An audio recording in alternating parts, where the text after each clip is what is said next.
네, 시작하겠습니다. 네, 반갑습니다. 저는 전공물리 가르친 정승현이고요. 오늘부터 이제 열통계 시작할 거거든요. 작년에는 열 파트를 일반 물리에 넣어놨었는데 올해 같은 경우는 좀 이제 해가지고 이쪽을 열미 통계를 같이 이제 묶어놨거든요. 예, 그래서 흘러갈 텐데 어떤 식으로 흘러가냐면은 일단 이 표 같은 거는 잘 보시고요. 열 통계 같은 경우는 일단 연력학하고 일반 물리에 나오는 연력학하고 그 다음에 이제 열 통계 파트로 나뉘는데 어, 각각 개별적으로 거의 두 문제 정도 나오거든요. 근데 작년 같은 경우는 이제 열 통계에서 이제 기본적인 앞부분 파트 나왔고요. 그 다음에 나오면 안 되는 고체 물리가 나와가지고 뻔원 쪽으로 나왔었는데 올해 같은 경우는 일단 연력학에서 한 문제 나올 가능성이 되게 높거든요.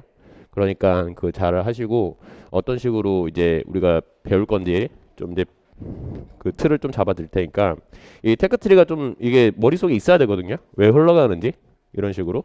그래서 처음에는 일단 우리가 연력하고 열기관을 할 텐데 열기관을 이제 배우는 자체 우리가 열을 처음에 시작하는 자체가 왜 존재를 했냐면 산업혁명 때문에 지금도 이제 발전소 같은 경우 전기 생산할 때 그 다음에 뭐 자동차도 있고 뭣도 있잖아요. 교통수단이라든지 그 다음에 에너지를 발전 생산할 때 지금도 이제 그 기관을 사용하고 있어요. 이 기본 베이스거든요. 그러니까 우리가 지금 처음에는 기관의 원리가 중요했는데 나중에는 얘를 가장 에너지 효율을 뽑아낼 수 있는 열 효율 같은 경우가 중요하겠죠. 예. 그래서 처음에 이제 고전적인 거 좀 배울 거고요. 그 다음에 이제 통계적으로 넘어가가지고 우리가 궁극적으로 하고 싶었던 게 뭐냐면 고전에서는 설명이 안 되는 게 있었어요. 설명이 뭐냐면 에너지 보존 법칙까지는 설명이 되는데 방향성이 설명이 안 돼요. 방향성이. 네, 그래서 왜 시간은 항상 이렇게 흘러가는지, 그 다음에 왜 어떤 물체 같은 경우 뭐 확산을 하는지 뭘 하는지 이게 방향성이 정해지잖아요. 그렇죠? 담배 연기 같은 경우도 이렇게 연기가 쭉 퍼지면은 연기가 갑자기 한 공간에 이렇게 모이는 현상은 거의 없잖아요. 네, 주위로 딱 퍼지는데 그거를 설명하면서 이제 엔트로피라는 개념이 나오거든요. 그래서 그거 확장해가지고 열통계가 하나의 완성이 돼요. 그러니까 궁극적으로 우리가 하고자 하는 거는 뭐냐면요. 어, 기체를 우리가 이상적인 기체 말하는 거죠. 이상적인 그런 상태에 대해서 알고 싶은 거예요. 얘들이 도대체 어떻게 하는지. 왜냐하면 우리는 대부분 열기관을 할 때 기체 상태를 다루는 거거든. 알겠죠? 그래서 뭐 고체라든지 이쪽이라든지 모델 같은 경우는 되게 좀 독특해져요. 왜 그러냐면 그때 포텐셜이 존재를 해버리거든요. 그래서 여러분들 같은 경우는 포텐셜이 존재하지 않는, 그렇죠? 그러니까 서로 엄청나게 멀리 떨어지는 기체 상태에서 다루는 거고요. 그래서 이렇게 쭉 갈 겁니다. 알겠죠? 그래서 그 다음에 여기까지가 이제 고전적인 열기관을 보시면 되고요. 연력학이라고. 그 다음에 여기서부터는 이제 열통계 이렇게 보시면 돼요. 알겠죠? 현실 기체 반대를 발수 배우고요. 그 다음에 이제 거시적인 걸로 가고 미시적인 걸로 가는데 그거 같은 경우는 각각 설명 좀 드릴 텐데 여기 잘못은 거시적인 거는 두 가지 방식이 있거든요. 입자수가 작을 때랑 많을 때 통계 내는 게 틀려요. 예? 많을 때는 예를 들어서 보시면은 우리가 전 국민 키를 그러니까 나이를 평균을 낼 때 우리는 지금 이제 주민등록이나 등록이 돼 있잖아. 아니면은 우리가 그거를 물어볼 때 예를 들어 여론조사를 할 때 이 정도에 반해서 이 정도 사이즈면은 여론조사를 다 물어볼 수 있죠. 근데 전 국민을 물어볼 수 있을까? 물어볼 수가 없어요. 맞나요? 왜냐면 5천만 명 이렇게 돼버리면은 이거를 다 개별적으로 물어볼 수가 없다고. 물리적 시간적인 한계 때문에. 근데 입자들이 많아져 버리면 어떻게 되냐면 아보가드로 수만큼 입자를 풀잖아요. 그러면은 얘를 고전적으로 풀어버리면 어떻게 되냐면 그냥 운동방식 풀어버리면 되는데 이게 불가능해요. 너무 많아서. 알겠죠? 그래서 통계적으로 갈 수밖에 없어요. 이거 통계적인 의미 평균값 뭐 이런 거 같은 게 그런 거를 갈 수가 있어요. 그래서 많아지면 어떻게 되느냐. 그 다음에 이제 미시 통계로 넘어가가지고 이걸 배울 거거든요. 그 다음 조화진 동자, 그 다음에 뭐 자기쌍극자 이렇게 배울 건데 그때는 이제 말씀드린데 열 통계 자체가 사람들이 되게 잘 못해요. 네? 아마 학부 때 가장 개념 잡기 힘든 과목 중에 하나가 아마 통계 거예요. 뭐 양자도 하시는 분들도 있는데 통계가 상당히 짜증나거든요. 그래서 그 논리 흐름대로 잘 따라오셨으면 좋겠고 이제 배우는 게 왜 배우는 건지 어떤 흐름으로 배우는 건지 좀 잘 아시면 좋겠습니다. 아시죠? 그러니까 궁극적으로 우리는 어떤 기체 상태를 우리가 이제 짜임새 있게 좀 배운다. 알겠죠? 그거를 고전적인 거는 기체를 이제 퉁으로 봐가지고 이렇게 배우는 거고 이제 통계적인 거 말할 때는 기체 입자 하나하나가 어떤 식으로 어떤 식으로 활동하는 건지 알겠죠? 통계적으로 그걸 배운다는 거 잘 알았으면 좋겠어요. 알겠죠? 이런 식으로 흘러가는 거니까 잘 따라오셔가지고요. 이것도 잘 보시고요. 알겠죠? 열기관. 열기관 같은 경우는 이제 과정적인 거니까 우리가 이제 뭐 네 가지 정도 기본적인 과정이 있거든요. 예. 등온, 등압, 그 다음에 등적하고 단열. 이 과정을 이제 믹싱을 해가지고 이렇게 나오는 것도 하는데 물론 그 과정밖에 없냐? 그 과정 외적인 것도 많습니다. 아셨죠? 네. 외적인 거 많은데 기본적인 걸 그 기본적인 걸 활용을 해가지고 열기관을 형성하는데 열기관도 이제 하나의 뭐 여러 가지가 있으면 과정적인 게 있잖아요. 그래서 특정 과정 열기관의 부분적인 걸 물어보느냐 아니면은 한 사이클 자체를 물어보느냐 해가지고 나오는데 잘 보시면은 아마 올해는 아마 열기관 쪽으로 나올 가능성이 되게 높아요. 네. 그리고 통계적인 거는 작년에는 고체를 빼면은 통계가 너무 쉽게 나왔어요. 알죠? 고체는 통계가 아니라고 보시면요. 포논은 포논도 솔직히 쉽습니다. 아셨죠? 네, 되게 쉬운데 개념 자체가 뭔 말인지를 여러분들이 안 배우면은 그래서 저는 잘못됐다는 생각하는 게 왜냐면 배운 사람들은 땡큐 문제였어요. 진짜 그냥 점수 거저주는 문제였는데 안 배우신 분들은 죽었다 깨어나도 못 푸는 문제가 돼버리죠. 네, 그걸 빼고요. 저런 문제는 좀 좋아하지 않습니다. 저거는 좀 나쁘다고 생각을 해요. 특정 학교라든지 그걸 배우는 학생들은 엄청나게 이득을 받겠죠. 4점이면 엄청 크니까. 보통 고체 같은 경우는 학부 때 거의 안 배우시잖아요. 그렇죠? 배우신 분들도 있고 그래서 좀 잘못됐다고 생각을 하고 엔트로피 이제 전미분광계식 같은 경우는 이제 기본적인 거. 그래서 올해 같은 경우는 열기관에서 하나, 그 다음에 통계에서 후반 파트에서 하나가 나올 가능성이 높습니다. 아시죠? 네, 너무 작년에 쉽게 나와가지고 통계 파트에. 그래서 그거 좀 참고하시고요.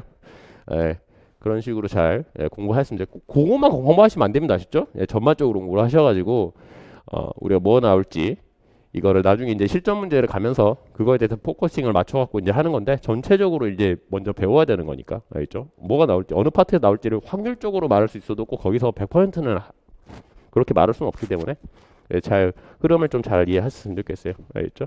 네, 그러면 시작을 할게요. 잘 보세요.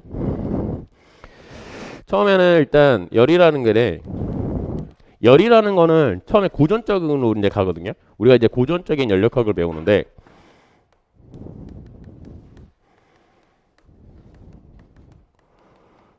이렇게 네. 그다음 열역학이 있고 열통계가 있어요. 알죠? 열통계. 자, 열이라는 거는 그냥 차갑고 뜨겁고 이거거든요. 그래서 왜 우리가 열이 발생을 하는지 이거를 나중에 통계 때를 알았어요. 통계. 얘들이 궁극적으로는 입자들의 움직임이 열을 발생시키는구나 그렇게 알았거든요. 그래서 열이라는 거는 뭐 고전적으로는 뜨겁고 차갑고 이게 되게 뜬구름 잡는 이런 식으로 정의를 했었죠. 그렇죠? 우리가 느낄 수 있는 거니까 뜨겁냐? 네, 차갑냐 이런 건데 요거를 이제 기술을 하는 게 뭐를 우리의 척도를 만들어놨냐면 온도라는 척도를 만들어놨죠. 그렇죠? 온도는 세 개가 존재를 합니다. 알겠죠? 섭씨가 존재를 하고요. 그다음 화씨가 존재를 하고요. 그다음에 절대 온도가 존재를 하거든요. 얘 두 개는 기준이 똑같아요. 물을 기준으로 해놨어요. 물론 단위만 조금 다를 뿐이지. 얘 같은 경우는. 그래서 물이 얼 때 0도씨, 그러니까 1기압하고요. 1기압에서 아주 이상적인 상태에서 0도씨에서 얼고 100도씨에서 끓죠. 얘는 등분을 이제 100분도 해놓은 거고 화씨 같은 경우는 32에다가 그 다음에 얘는 180등분 해놨어요. 알겠죠? 180도. 얘는 도씨가 되는 거고요. 얘는 도F. 네, 두 개는 기준이 똑같아요. 그냥 물로 만들어놨는데 단위만 좀 다릅니다. 알겠죠? 네, 단위만. 그리고 절대 온도 같은 경우는 얘는 그러니까 물의 상태에 따라서 기준을 한 거고요. 얘 같은 경우는 뭐를 기준으로 했냐면요. 0켈빈에서 얘는 끝까지 갈 수 있죠. 물론 우주 초창기 온도 이유는 못 갈 테지만 네. 그래서 얘는 입자의 운동 상태를 기준으로 했어요. 알죠? 네. 0켈빈에서 입자 운동이 멈춰요. 네. 물론 양자적으로는 불가능하지만 그래서 절대 온도는 불가능합니다. 알죠? 구할 수가 없어요. 절대 온도 같은 경우는. 그래서 그 다음에 뭐 이거는 화씨 같은 거는 관계식이라는 거 화씨를 F라 하고요. 섭씨를 C라 가면은 F는 5분의 9에다가 C 플러스 그 다음에 아이고 5분의 9C 플러스 32 이렇게 나오거든요. 뭐 그냥 알아만 두세요. 아셨죠?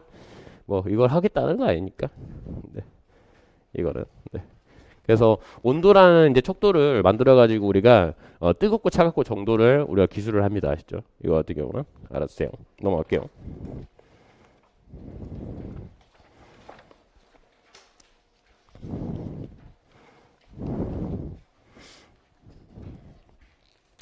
자, 그 다음에 우리가 나중에 이제 열통계까지 이제 가면은 이게 그러니까 연력학 법칙이 고전적인 약간 뜬구름 잡는 법칙으로 쓰여져 있어요. 그래서 1법칙, 2법칙 뭐 나오고 하는데 원래 0법칙이 나오잖아요. 그러니까 1법칙, 2법칙을 하면서 원래 정의 자체가 0법칙이 원래 먼저 나와야 되거든요. 어떤 상태를 기술할 때. 근데 왜 이제 0법칙이라고 그랬냐면 불완전한 상태에 대해서 연력학이 발전을 했어요. 알겠죠? 실험적으로 발전하다 보니까 이렇게 돼가지고 짜임새가 좀 안 맞죠. 그래서 처음에는 영법칙이 연력학 영법칙이 정제래요.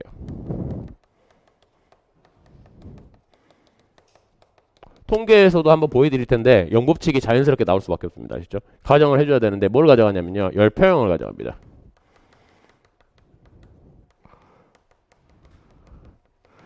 왜 예를 들어서 A랑 B랑 열 교환이 실질적인 열 교환이 없어요. 그러니까 충분히 시간이 흘렀을 때 A랑 B 이 시스템을 말하는 건데 이 시스템이 뭐냐면 열이 뭐 주거니 받거니 하겠죠. 주거니 받거니. 그래서 열평 상태라는 건 뭐냐면 열 교환이 없을 때 충분히 시간이 흘렀을 때 얘들 같은 경우는. 그래서 얘는 이제 뭐냐면요. 열평 상태 정의는 온도가 똑같아요. 알죠? 네. 알아두세요. 온도가 똑같다. 이게 연력학의 영법칙이에요. 열편 상태에서는 두 물체 온도는 같다. 이거를 통계적으로 바라보면 조금 틀려요. 나중에. 알죠? 네, 나중에는 네, 다른 말로 할 수가 있는데 그거는 통계 좀 해드릴 테니까 잘 알아두셨으면 좋겠어요. 열역학의 영법칙이고요. 그 다음에 이제 열이 어떻게 전달이 되느냐 우리 하는데 객관식 시험에서는 열 전달 법칙이라든지 이렇게 뭐 전도라든지 그 뭐 이렇게 나오긴 하거든요. 근데 임용에서는 전도 이런 걸 잘 내기가 좀 빡십니다. 왜냐면 열기관을 제끼고 열 전도를 낸다. 아 이게 좀 힘들어요. 만약 객관식 시험 해가지고 열 파트가 네다섯 문제 나온다. 그러면 이 파트를 낼 수가 있어요. 알겠죠? 그래서 피트 같은 경우는 좀 내기도 합니다. 객관식 시험. 내기 좋은 이렇게 하는 거라서 열전도 상식으로만 좀 알아두시고요. 그래서 열을 어떤 식으로 이제 전도를 하느냐, 그러니까 열이 어떻게 전달이 되느냐. 근데 기체 같은 경우로 우리가 할 때는 열이 뭐 전도로도 되기도 하는데 그냥 섞여가지고 얘들이 발생을 하거든요. 열이. 그러니까 열을 어떤 전달적인 면에 대해서 관심은 별로 없어요. 그 시스템의 관계가 있기 때문에.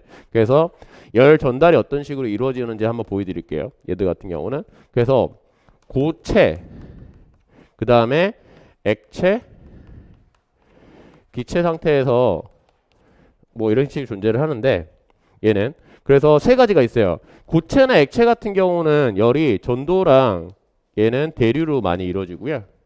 그 다음에 기체 상태에서 떨어져 있을 때는 얘는 기체라기 좀 그런데 떨어져 있을 때는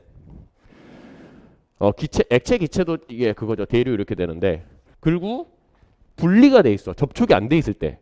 근데 그때는 복사가 돼요. 복사. 알죠?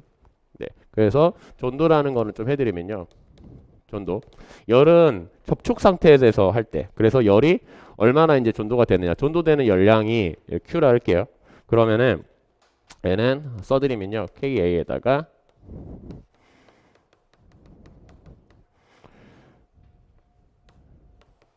이렇게 적을 수 있어요. 여기서 K라는 거는요, 열 전도도예요. 열이 얼마나 잘 돌달하는지 이거 상수로 나타내는 거거든요. 그리고 A라는 건 단면적이고요. 접촉 면적. 그다음 THTC라는 거는 고온체, 저온체. 알겠죠? 그리고 여기서 시간이고요. 길이고요. 그러니까 예를 들어서 여기가 고온이고요.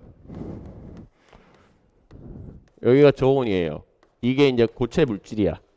알겠죠? 네. 이거 같은 경우는. 그러면 이렇게 해도 되죠. 여기가 라면물이고요.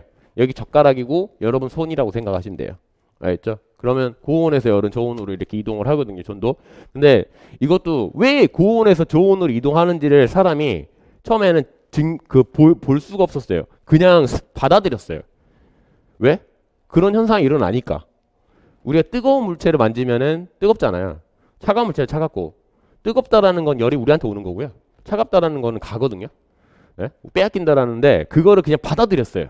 나중에 그거를 설명하기 위해서 이제 통계로 나오는 거고. 알겠죠? 그래서 알아두시고 이거는 열 전달, 얘는 시간이고요. 알겠죠? T는 시간. 네, 여기 길이고 D. 여기 단면적이 되겠죠? 단면적. 알겠죠? 전도. 네, 이거는 좀 알아두시고요. 그래서 T분의 Q라는 거는 1초당 열이 넘어가는 거니까 이게 열 전달률. 그래서 P를 쓰는 거죠. T분의 Q. 1초당 얼마나 열이 넘어가느냐. 와트잖아요, 이게. 그쵸? 이거 줄로 하면은. 그래서 이거는 그냥 한번 알아두시고요. 왜냐면 얘는, 임용 파트에서 통계에서 열미 통계에서 두 개가 파트가 이제 기술이 되는데, 열기관을 제외하고 이걸 내기가 되게 힘들어요. 아시죠? 네. 이 파트. 취지가 조금 안 맞습니다. 왜냐하면 우리는 궁극적으로 열 통계를 한다라는 거는 기체 상태에서 어떻게 이제 전달이 되고 뭐 열이 그거를 연구하는 건데 그거를 빼고 이 전도 파트를 낸다 하는 거는 네, 조금 네, 그렇습니다. 네, 미치지 않고는 안 나올 가능성이 높은데. 네, 그래서 거의 안 나왔어요. 네, 한 20년 동안 보세요. 기출에 전도가 나왔는지. 취지 자체가 좀 안 맞습니다. 알겠죠?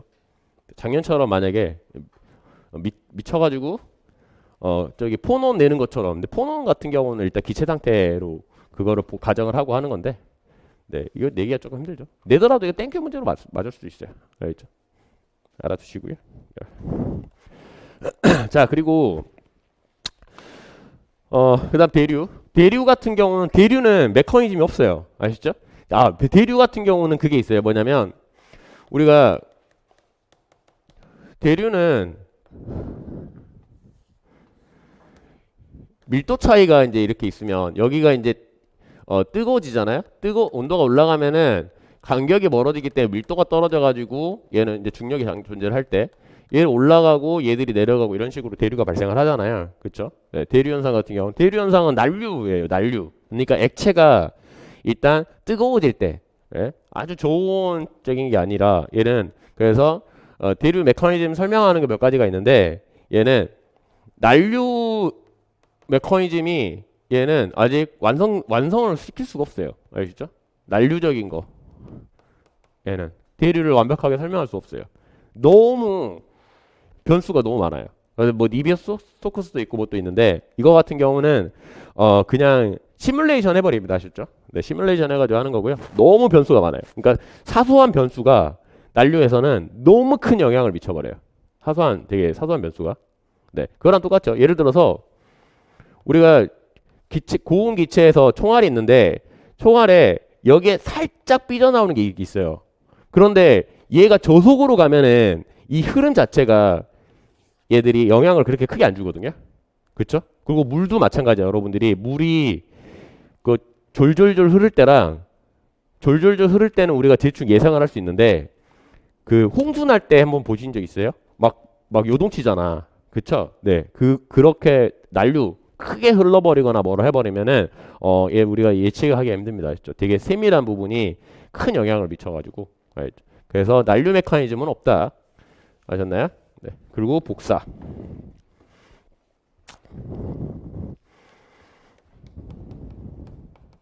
복사라는 건 나중에 증명해 드릴게요. 아셨죠? 얘는 뭐냐면요. 빛이 빛으로 전달하는 거죠. 빛으로. 얘들 같은 경우는. 그래서 얘 빛이 이렇게 있어요. 얘는 온도 T라는 물체가 이렇게 있고요. 표면이 이렇게 있는데 얘들이 온도 T를 가지면은 흑체라는 거는 뭔 말이냐면 얘가 표면에 이렇게 하거든요. 나중에 예? 여기다 빛을 온도 T인 빛을 쏴요.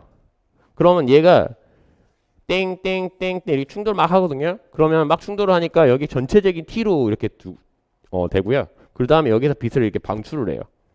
알겠죠? 네, 그러니까 아주 시커먼 막 흑체 그렇게 생각하실 텐데 그게 조금 그 이름이 흑체여서 그렇지, 예, 그건 좀 다릅니다. 그래서 왜냐면 외부한테 열을 흡수를 하고 하잖아요. 그럼 되게 복잡해지거든요. 그러니까 그냥 한마디로 온도 T에 가진 물체라고 생각 보시면 돼요. 아시죠? 온도 T에 가진 물체 같은 경우는 어떻게 되냐면요. 얘는 단위 시간당 단위 면적당 방출 에너지,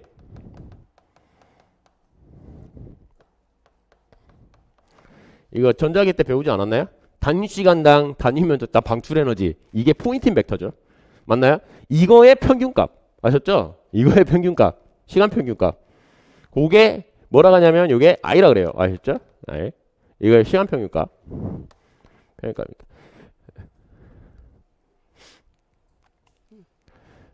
단위 시간당 에너지가 이게 P잖아요. 그렇죠? 면적당 하는 거니까. 네. 이해가시죠? 네. 그래서 이게 이제 세기, 빛의 세기. 얘 같은 경우는, 그래서 이거는 시그마 T의 내주급이 돼. 이게 슈테판 볼츠만 법칙이에요. 아셨죠? 요거는 나중에 열통계 때 증명해 드릴게요. 왜 이렇게 나오는지. 알아두세요. 네, 빛의 세기.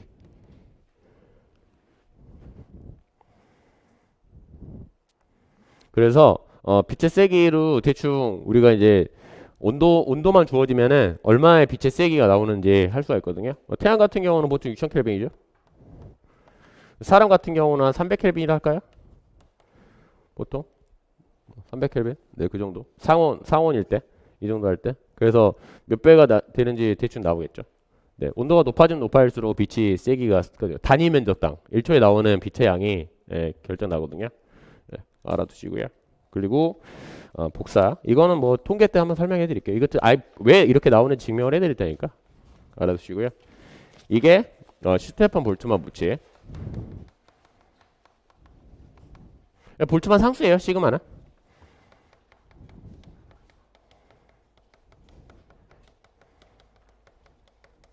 그리고 빈의 변이 법칙도 있는데 얘들이 여기서부터는 좀 통계스러웠거든요. 그래서 일반 물리에서는 증명 안 하고 그냥 쓱 넘어가 버리는 데인데 얘는 통계로 좀 봐야 되는데, 얘 같은 경우는 얘는 여기서 빛이 나오는 게 엄청 많아요. 예를 들어서 하나 빛만 나오는 게 아니라 되게 여러 빛들이 나오거든요. 태양에서도 마찬가지고 여러분도 마찬가지예요. 빛 나올 때 적외선이 주로 나오지만 여러분한테도 다른 것들도 막 나오거든요. 태양에서도 마찬가지잖아요. 빛을 이렇게 태양 같은 경우 할 때 얘는 빛의 세기를 할게요. 여기가 파장이고요. 그러면 짧은 파장도 나오고요. 뭐 감마선, 뭐 X선 이런 것도 나오는데 태양에서 얘들이 가장 어느 놈이 가장 많냐, 빛들이. 왜냐면 100개가 예를 들어서 100개가 나오면은 뭐 감마선 1개 나오고 X선 뭐 3개 나오고 뭐 이렇게 했을 때 어떤 특정한 파장이 엄청 많이 나오는 케이스가 있겠죠. 그거 빼야죠. 그래서 어느 빛이 가장 세느냐. 예, 태양빛 같은 경우는 보통 500나노미터 노란색 빛이 가장 세요. 아셨죠? 가시광선 영역이 세요. 그래서 여러분들이 가시광선 영역으로 눈이 진화를 한 겁니다. 땅바닥에 이렇게 있는 것들은. 그래서 여기가 람다 맥스가 뭐냐면요, 빛이 제일 큰 게 아니라 제일 에너지가 센 놈들. 아셨나요? 네, 제일 에너지가 센 놈들. 그래서 빈의 변이 법칙이라는 게 뭐냐면, 빈은 사람 이름이에요.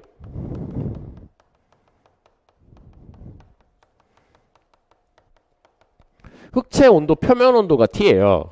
그러면 에너지가 제일 센 파장하고 이 표면 온도를 곱하면 얘가 상수가 나온다라는 걸 알 수 있어요. 알겠죠? 상수. 그래서 이걸로 별 온도 파악도 합니다. 멀리 떨어지는 물체에 이렇게 해가지고요. 여기 이제 멀어지는 거니까, 그렇죠? 도플러 효과 해가지고 여기 이 파장을 별빛이 오면은 이게 파장들이 이렇게 쭉 나올 거 아니야. 그런데 멀면 멀수록 도플러 효과, 우주가 팽창하기 때문에 도플러 효과를 보정을 해줘요. 그러면은 이 빛이 최대값을 알 수가 있어. 그쵸? 그럼 이게 상수가 나온대. 그러니까 별의 표면 온도를 알아버립니다. 알겠죠? 파장을 알면, 최대 파장을 알면 별의 표면 온도를 알 수가 있어요. 알겠죠? 네. 그런 식으로 할 수가 있거든요. 요거는 통계 시간에 보여드릴게요. 알겠죠? 얘는 통계로 풀어야 되는 거니까. 네. 알아두세요. 공부 시간에 증명해 드릴 테니까. 별거 없죠? 네. 복사는 통계를 할 수가 있고요.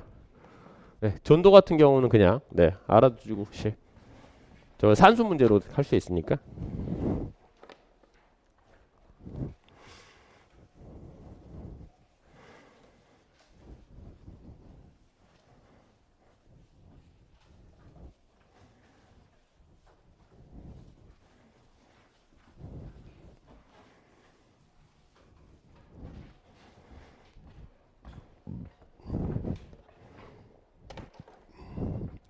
자, 그 다음에 뭐 열팽창을 설명드릴 텐데요. 열팽창. 열팽창 같은 경우는 나중에 이제 고체가 있고, 뭐 액체는 패스하고, 그 다음에 기체가 있는데, 기체의 열팽창을 다루는 것 같은 경우는 상태 방식으로 다루는 거고요. 그거는 기체 상태를 할 텐데, 뭐 고체 같은 경우는 일단 뭐 선이 있고 부피 팽창이 있는데, 얘들은 그냥 한번 왜 열 받으면 애들이 진동을 해요. 고체 같은 경우는. 예? 많이 하려 그래, 진동을. 그러니까 평균 거리가 멀어지거든요. 얘들 같은 경우가. 그래서 팽창을 하고요. 이거로 관련돼 가지고 이제 우리가 많이 현실에서 이용을 해요. 식 같은 경우는 그냥 한번 알아두시고요. 그래서 금속 같은 경우는 열팽창 개수를 활용을 할 때 얘는 건축이랑 그다음 의료에서 많이 써요. 알죠?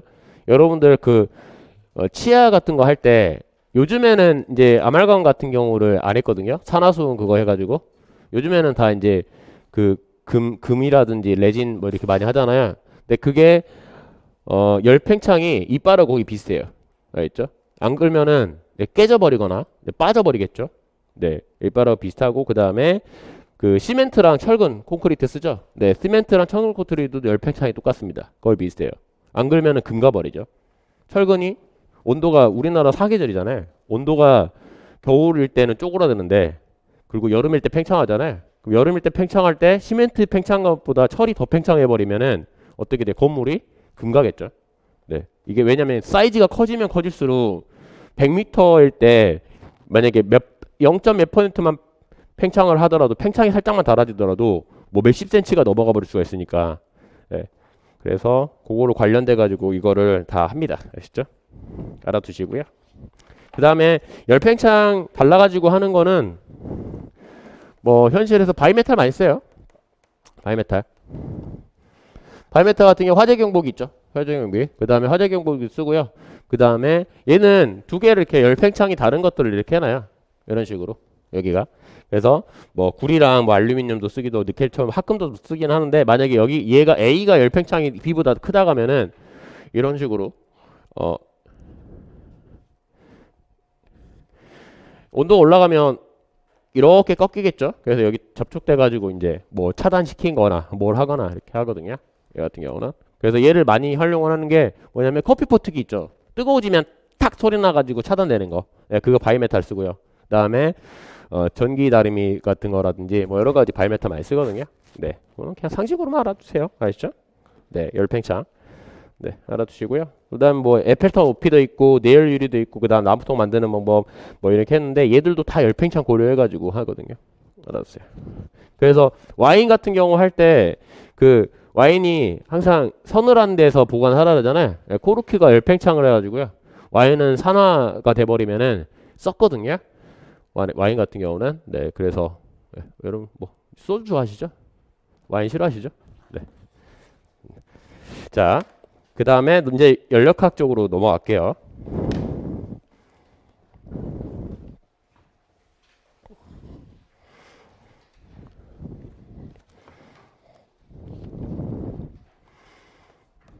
이제 연력학을 수식적으로 할 거예요.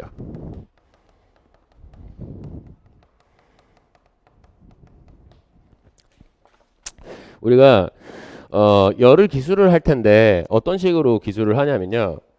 예를 들어서 우리는 그 입자들을 우리가 고전적으로 다룰 때 뭘 했냐면 F는 MA를 했잖아. 그쵸? F는 MA. 예. 그런데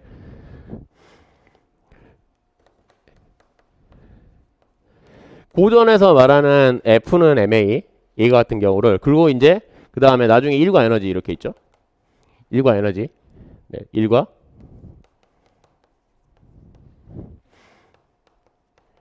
에너지 정리 얘는 운동 방식 이렇게 있죠. 그러면 기체에서 갇혀있는 기체에 대해서 어떤 식으로 작용을 하는지 얘를 아는 게 뭐냐면요. 얘는 실험 법칙으로 이렇게 파악을 해요. 처음에는 뭐가 되냐면요. 그리고 뭘 가산하냐면 기체 같은 경우 우리 이제 기체를 하거든요. 왜 기체를 하냐면요. 연력학 법칙을 할 텐데 잘 보세요. 고체가 있고요. 액체가 있고 기체가 있어요. 그런데 고체랑 기체랑 간격이 어느 정도냐면요. 얘는 100만 배 차이가 나요. 100만 배. 최소한. 간격이. 그러니까 그거를 생각해 보세요. 예를 들어서 도시에서는 사람들하고 커넥션이 되게 중요하잖아. 그쵸? 예를 들어서 내가 백화점을 지나가는데 강원도 쪽에 DMZ에다 백화점 지면 안 되죠. 당연히 망하겠지. 그렇죠? 어떻게 와? 백화점. 그런데 내가 절대 못 찾는 보물 같은 거를 숨겨놓으려고 그래. 나만 알게끔. 그러면 어디다 생각나요?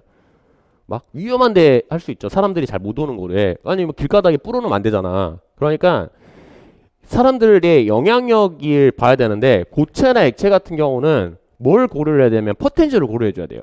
서로 쌍방 포텐셜 같은 거 고려를 해줘야 되거든요. 그래서 화학 같은 경우에서는 나중에 케미컬 포텐셜 있죠. 그거를 열통계에서 다뤄요. 근데 물리에서는 안 다룹니다. 왜? 물리는 기체를 할 거거든.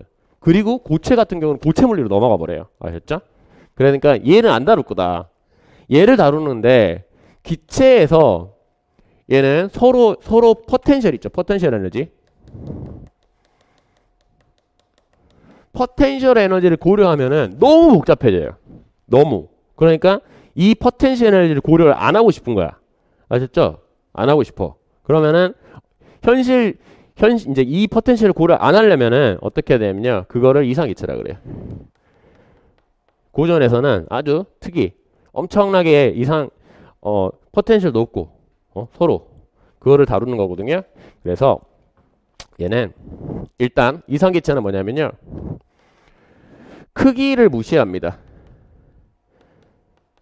입자의 크기. 얘들이 없어. 알죠? 입자의 크기. 그리고 얘는 그 다음에 당연히 탄성 충돌하고요. 서로. 그리고 결정적인 게 뭐냐면요. 또 포텐셜 서로의 포텐셜이 없어요.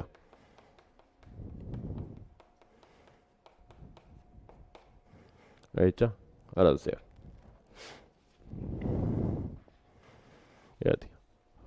사이즈를 무시하고 포텐셜 탄성 충돌하고 그 다음에 나중에 이제 서로의 사이즈를 살짝 고려하는 게 있어요.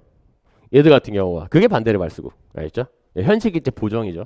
반대를 말쓰 같은 경우는 그리고 반대를 말쓰 같은 경우는 하나 더 해주는 게 있어요. 뭐냐면 그 상태 변화를 해줘요. 여기서는 이것도 안 했네요. 사이즈 포텐셜 없으니까 얘는 상태 변화가 없습니다.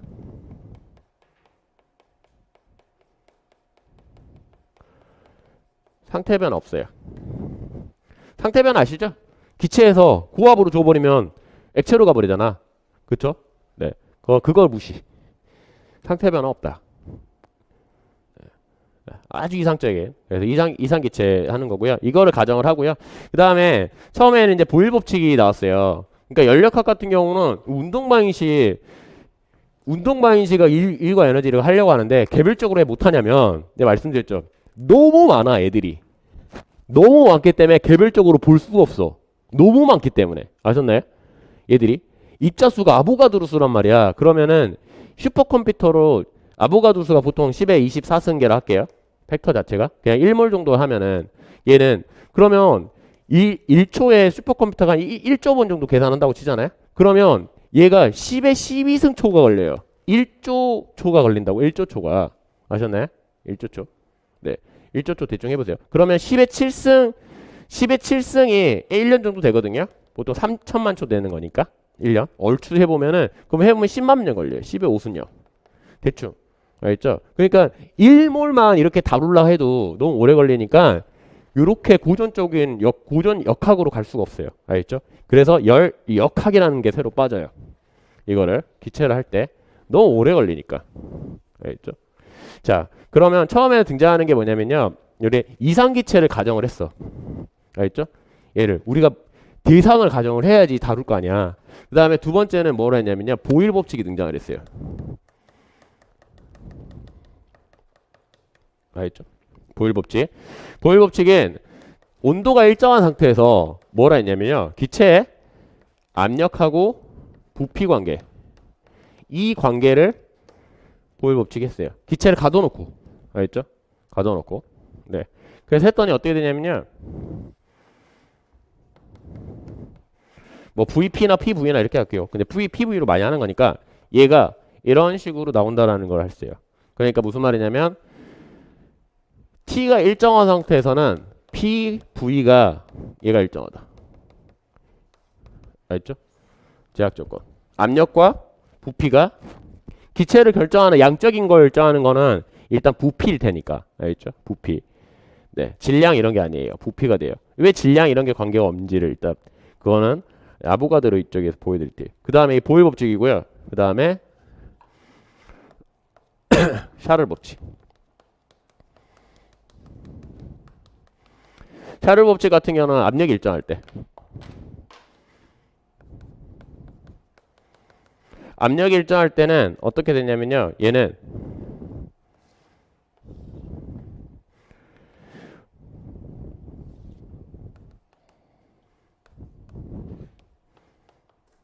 절대 온도예요.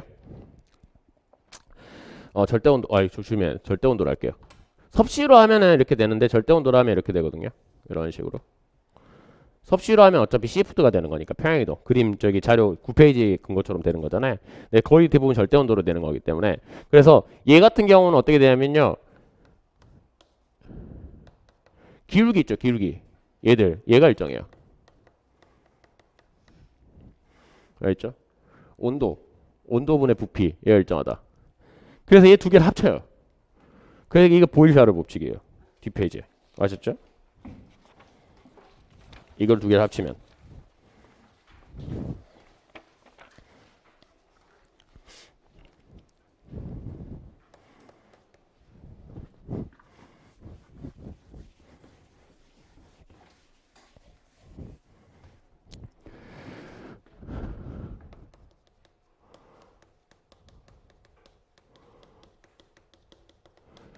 그러니까 우리가 기체를 다루는데 생각해 보시면요. 기체 이렇게 담아서 주사기처럼 이렇게 우리가 뭐 누르고 팽창시키고 할 거 아니야. 그러면은 일단 변수를 결정을 해줘야 한단 말이야. 기체한테 작용하는 것들. 우리가 여기에서 이제 힘을 작용할 텐데 압력이 되겠죠. 압력. 이해가시죠? 압력. 그러면은 어떻게 되냐면요. P 압력. 그 다음에 얘가 부피. 그 다음에 보일샤를 합치면은 얘가 일정하다는 걸 알 수 있어요. 근데 기체는 우리한테 왜 압력을 했냐면 단위 면적당 받는 힘을 나눠 갖고 여기를 압력을 했어요. 이제 그래서 여기에서 P 그 다음에 얼마의 기체 양적인 게 있냐 V 알죠? 그리고 얘들이 어느 온도 상태 왜 온도가 하는 거냐면 나중에 온도가 운동을 결정한단 말이에요. 열의 양. 그래서 얘를 내부에 요거 있죠. 그래서 연력학에서는 변수가 고전 연력학 초창기에는 압력, 부피, 온도가 변수예요. 아셨죠? 알았어요. 얘들 이 변수들의 관계가 이게 보일샤르 법칙이에요. 아셨나요? 그러면 보일샤르 법칙인데 얘를 잘 보세요. 기체의 변수를 잘 보면은 P, V, T 이 변수를 가지고 있잖아요. 맞죠? 이 변수들이 일정하다라는 거는 얘는 비례식이고요. 이 일정한 값을 찾아버리면은 그때는 방정식이 돼요. 이해가세요? 이해가시죠? 얘를 그러니까 요 값을 찾아버리면은 그때는 방정식이 된다고. P 함수. 그래서 요 값을 찾고 싶은데 얘를 못 찾았는데 아보가드로 등장해서 찾아버려요. 그래서 그때부터는 폭발적으로 발전합니다. 알겠죠? 기체 그래서 아보가드로가 뭐라 그랬냐면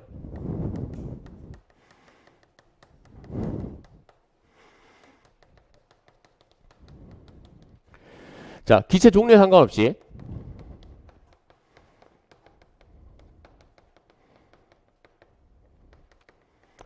기체 종류에 상관없다는 말이 무슨 말이냐면요. 왜 우리가 나중에 몰수, 기체의 개수로 하냐면 질량 이런 걸로 안 하고요. 나중에 통계로 할 때는 이제 질량도 개별적인 입자의 질량이 중요한데 기체의 종류에 상관없다는 말은 입자 한 마리, 두 마리, 세 마리인데 얘들이 수소, 헬륨 넘어가잖아요. 계속 기체로 넘어갈 때 얘들이 살만 찝니다. 물론 양자적으로 할 때 최외각 전자 이거 말고요. 포텐셜을 고려 안 한다 그랬으니까. 알겠죠? 얘들이 살만 쪄. 그러니까 기체의 종류에 관계없다는 말은 입자 한 개의 질량에 관계없단 말이에요. 이해하시죠? 자, 기체의 종류에 관계없이 얘는 예를 들어서 뭐 0도씨를 할까요? 0도씨. 아이고. 0도씨죠? 0도씨 그 다음에 1기압 에서 그 다음에 뭐 부피 예를 들어서 1몰의 부피를 할게요. 1몰의 부피가 22.4리터는 아시죠? 네, 이거. 자, 얘는 이때는 그냥 22.4리터 할게요. 이때는 같은 개수의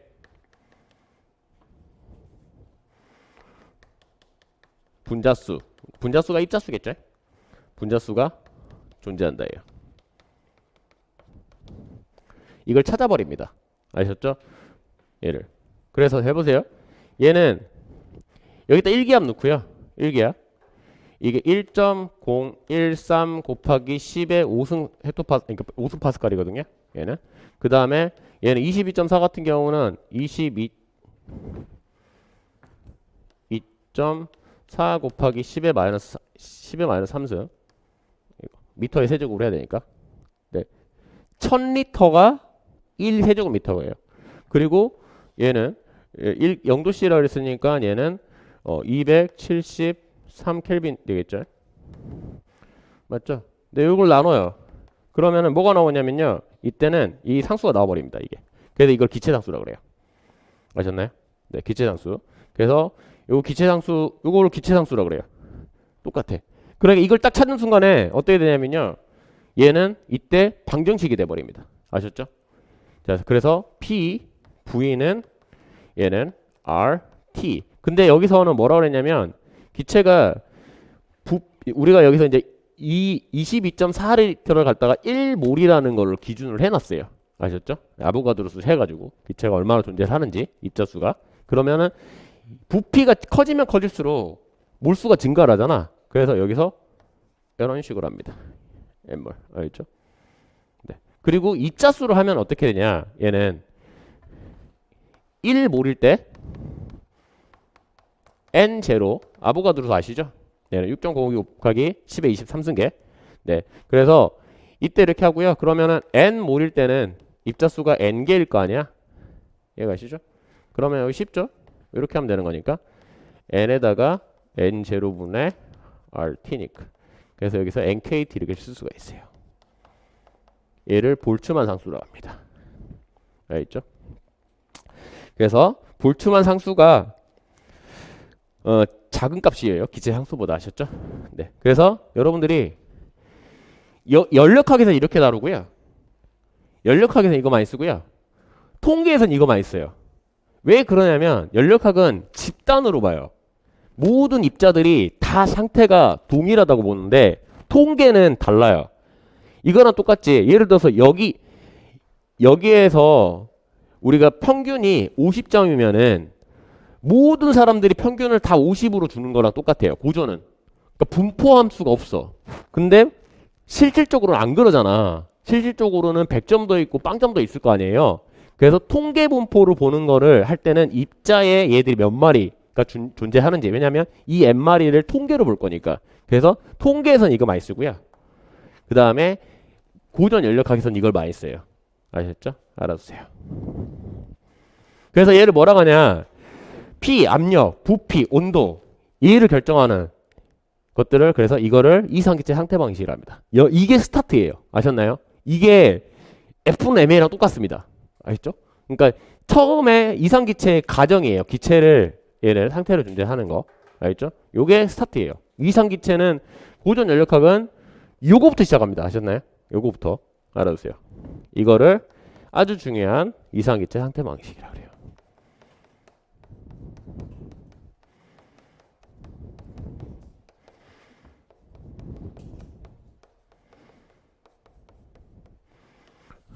폐쇄된 공간에, 그러니까 갇혀있는 공간에 대해서 얘는 이거 다 결정이죠. 아셨죠? 알아두세요. P, V, T. 상태가, 그러니까 얘 변수가 몇 개예요? 세 개죠. P, V. 왜냐면 갇혀있을 때는 어차피 몰수가 안 변할 테니까. P, V, T. 알죠? 세 개. 변수들. 그래서 상태 방식이라 합니다. 그래서 요거를 알아가지고 이제 우리가 연력학 같은 경우가 엄청 빨리 발전해요. 알겠죠? 이 상태 방식을 스타트를 끊고 수식적으로 우리가 빨리빨리 알 수가 있어요.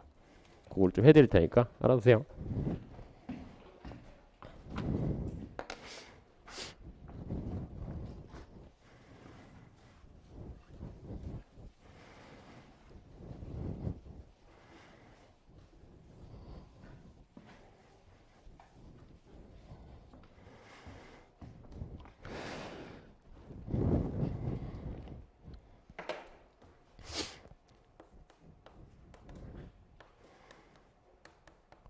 자, 이때는 그거예요. 절대온도입니다. 알겠죠?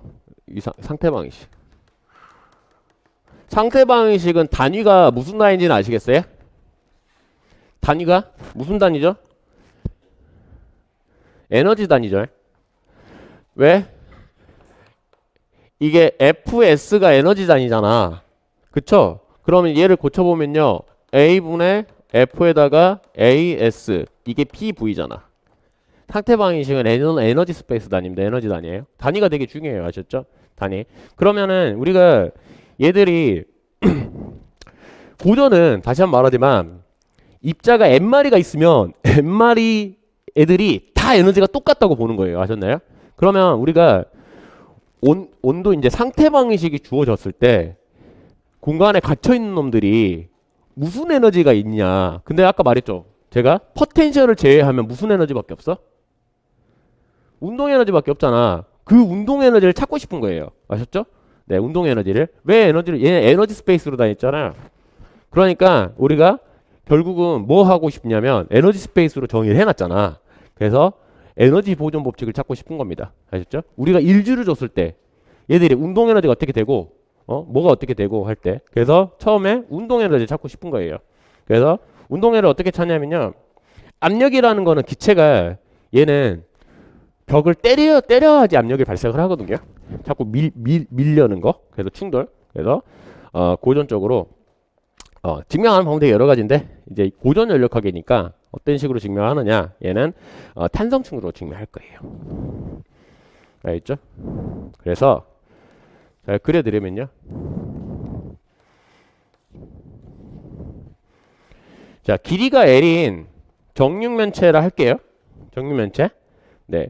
그리고 기체의 압력이라는 거는 P라는 거는 단면적에다가 얘는 F니까. 알겠죠? 그리고 우리는 한 마리 하겠습니다. 한 마리 아셨죠? 한 마리가 작용하는 거. 그걸 할 거거든요. 네, 한 마리. 그러면 자, 입자 한 마리. 왜냐면 입자가 n마리가 있어요. 여기에 n마리. 근데 한 마리만 보겠다고. 요거 한 마리. 알겠죠? 한 마리. 그래서 얘는 한 마리가 벽에 작용하는